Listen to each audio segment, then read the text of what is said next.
aparição de falsos profetas, guerras, rumores de guerras, fome, pestes e terremotos. Jesus alerta que a vinda de Cristo não será silenciosa, mas será visível em todo o mundo com um grande tambor de trombeta. Jesus diz que a volta será um dia de julgamento, em que Ele julgará o seu povo e as nações. Jesus diz que se perseverarem até o fim serão salvos. Jesus diz também que o Evangelho do Reino será proclamado em todo o mundo. A profecia de Jesus sobre a destruição do templo de Jerusalém se cumpriu no ano 70 depois de Cristo, após a sua morte. O tema principal do Evangelho de Mateus é que Jesus Cristo veio estabelecer o seu reino na terra.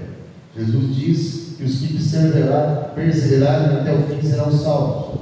Jesus diz que o Evangelho do Reino será proclamado em todo o mundo.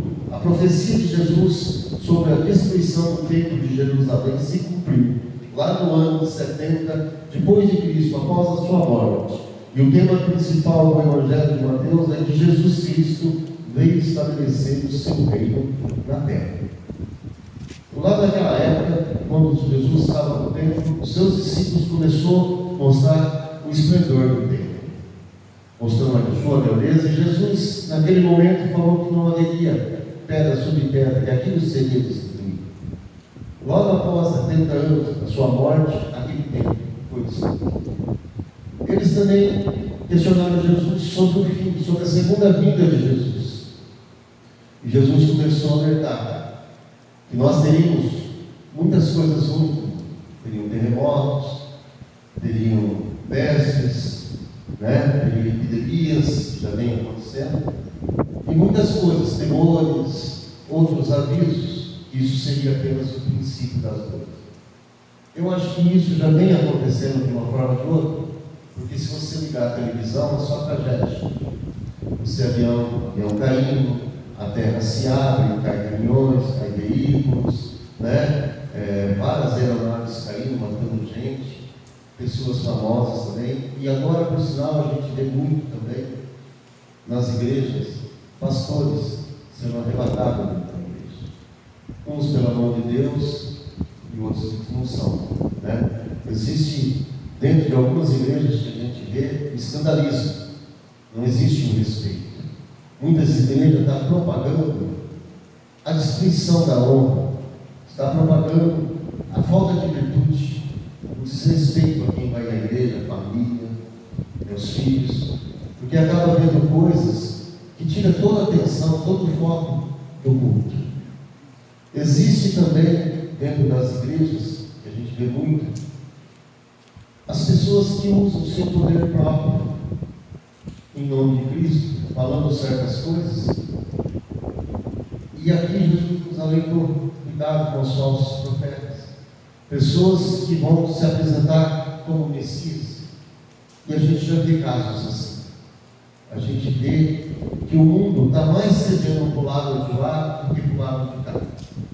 E aqueles que estão do lado de cá, que somos nós não temos que ficar muito preocupados com o que acontece lá fora, porque nós adotamos o critério de aceitar Jesus, de andar nos seus olhos. Mas lá fora, infelizmente, o que a gente está vendo é uma destruição. Começa sendo destruída a fé, começa desvalorizando o reino de Deus na terra e trazendo propagações de crenças, de seitas, de outras entidades, assim como lá na época de Noé.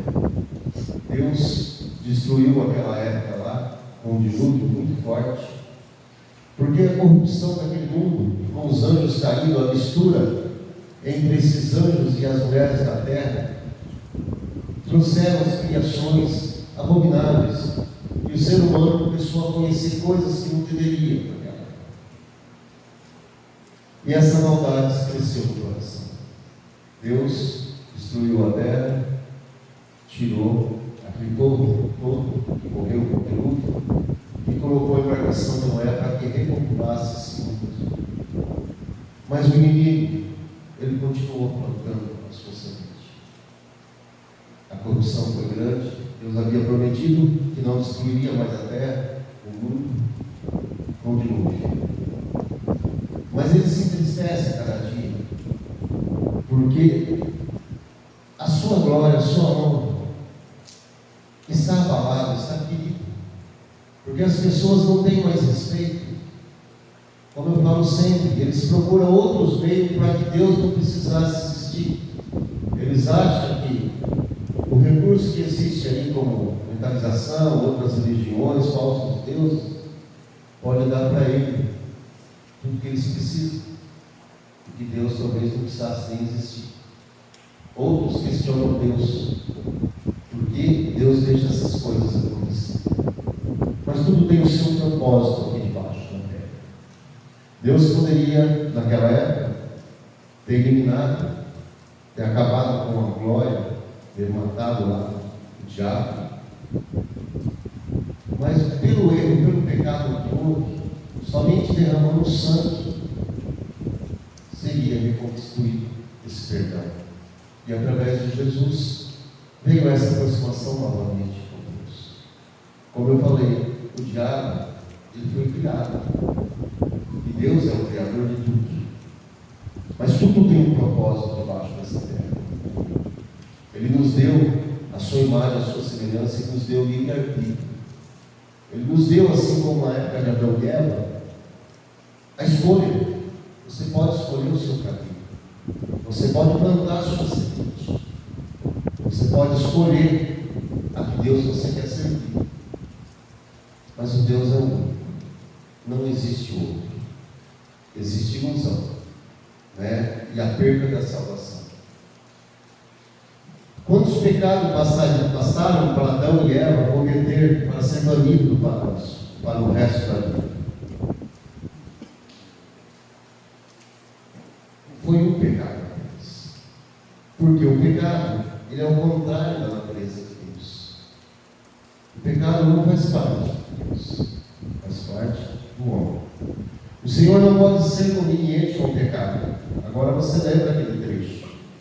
Elohim, lama sabachthani. Ele brava na cruz, é Deus, meu Deus, por que me desamparaste? Por que me abandonaste? Resposta: porque na cruz você se fez pecado, meu filho. Então, ele desfez a sua ira e mata seu próprio filho. E com ele, todos os nossos pecados, os pecados são pagos naquele momento. Aquilo parecia um show de terror, mas aquilo não era isso. Aquilo era uma demonstração de amor de um pai pelo seu filho para pagar os nossos pecados. O que Deus nos deu aqui nessa leitura é para que a gente procure o caminho certo, para que a gente encontre esse Deus em tudo que a gente faz, principalmente dentro de nós. Uma coisa que Deus nos colocou à prova é sobre o perdão. Em várias passagens da Bíblia, você deu perdão. Porque aquele perdoa, ele também é perdoado. Às vezes a gente culpa, mas a culpa está com nós. Nós cometemos os erros. E às vezes nós achamos melhores que as outras pessoas. Mas nós não somos. Nós somos piores. Porque melhor é aquele que reconhece o erro e abraça seu irmão e continua a amá-lo, continua a respeitá-lo, perdoa suas falhas e traz de volta o sorriso no rosto, a alegria no coração. Isso é o Natal. O Natal é para isso, para que a gente se confraternize, para que a gente tire todo o peso da nossa alma e coloque ali. É um dia que a gente tem que pedir perdão a Deus. Porque nesse dia, não sabemos exatamente nessa data, mas foi escolhida essa há mais de 1.600 anos.